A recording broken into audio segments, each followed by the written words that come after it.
The next type of report inside the audience reports is lifetime value. Lifetime value is a new kind of report by Google Analytics and it has been released recently. It is still in the beta stage, but the kind of insights that lifetime value report can give you can be immensely helpful for a business. To help you understand what lifetime value means, let me show you an example. So inside this report, you have different kind of lifetime value metrics.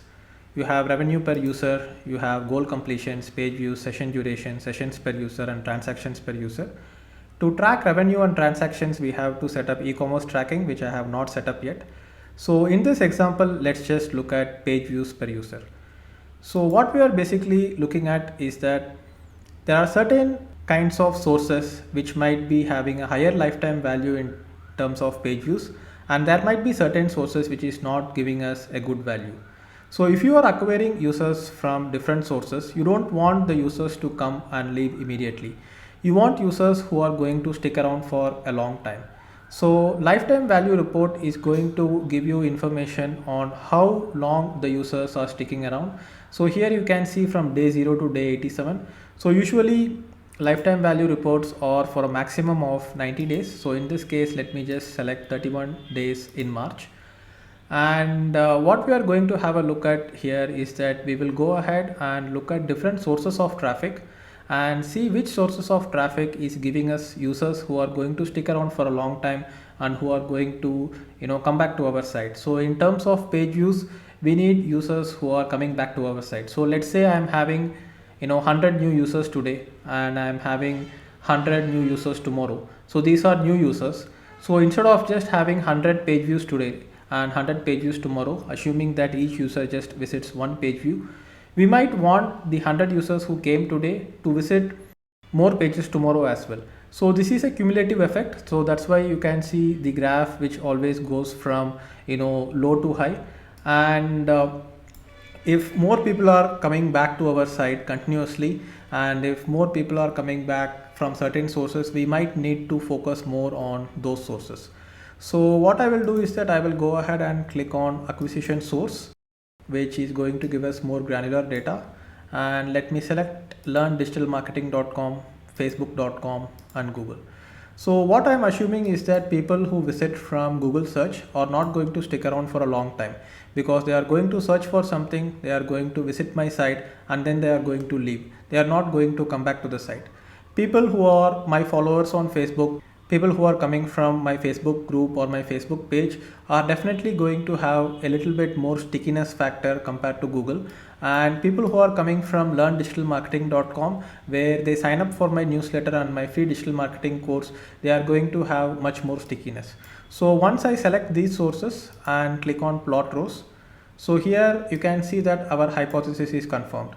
So the orange one is learndigitalmarketing.com. So here you can see the graph goes up from here to here considerably. This means that we are getting more lifetime value from the visitors who are coming from learndigitalmarketing.com. And next we have Facebook and then we have Google. So Google is pretty much a flat line, because people who are visiting us from Google search, they are not going to stick around for a long time and they are not going to come back. So when you are acquiring a user, you want the user to come back and view a lot of pages. So that is the page view metric. If we go ahead and select revenue metric, and if we have set up the revenue tracking, we will be able to see that users from certain sources are giving us more revenue. So let me go ahead and click on campaign. So right now I have not set up any campaigns, so right now there is no data here, but let's assume that I am running paid campaigns on Google AdWords and Facebook ads, and let's assume that the cost per click from Facebook ads is just 5 rupees and the cost per click from Google ads is going to be 20 rupees.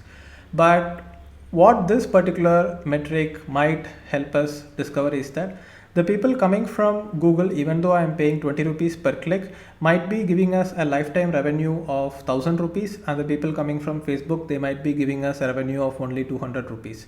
So lifetime value helps us understand which are the sources of traffic and which are the different kinds of paid advertising campaigns that is giving us more revenue over the long term, because we cannot go ahead and look at the initial top of the funnel metrics such as click cost, lead cost and front end product purchase cost, and we cannot make decisions based on that. So if you are a particular user and if you are watching this video right now, then you have purchased my analytics course or you have been a student of my existing courses.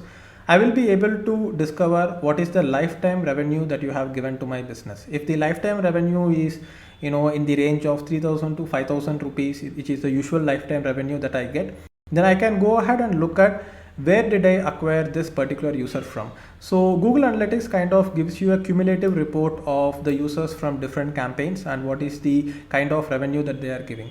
So once the revenue tracking is set up and once the campaign structures are in place, I will be able to go ahead and track which particular campaign is giving me the maximum revenue, and this revenue is going to be tracked over a period of 90 days. So 90 days is the limit that is given by Google Analytics right now, because beyond 90 days the data might not make much sense.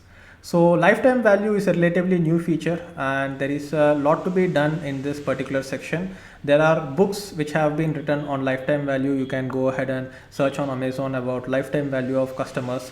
So it's usually called LTV, or sometimes it is called CLV, which is customer lifetime value, and this is a very important metric in performance marketing and paid advertising. So this particular section might need a separate video tutorial and a separate section in the near future in this very course. But I hope this particular video helped you understand what lifetime value means inside audience reports.